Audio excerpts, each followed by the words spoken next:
Vraj.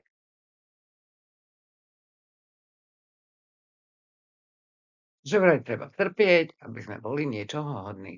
Strašná volovina, vážený. Chudák Ježiš a Johanka z Arku žili v časoch, keď bola všade len nízkofrekvenčná energia. Chceli ľudstvu ukázať, ako z tej stračky von. Vtedy sa inak nedalo, ale v súčasnej dobe pri štádiu vývoja tohto zasratého vesmíru to netreba. Ten hajzel diabol presvedčil ľudí, že nie je, ale je. Strach nie je žiadna ilúzia, ale silná myšlienka.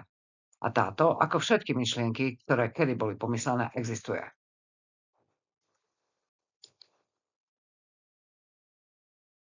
Preto jediná možnosť, ako sa ho zbaviť, nie je ignorovať ho, ale vysmiať sa mu do ksichtu. A vtedy však začne zúriť a ohrozuje vás a zaútočí, lebo projektuje. Takže použiť proti nemu jeho vlastnú zbraň. Faloš.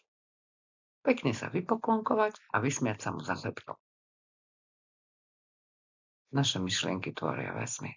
Bude taký, ako my budeme myslieť. Amen.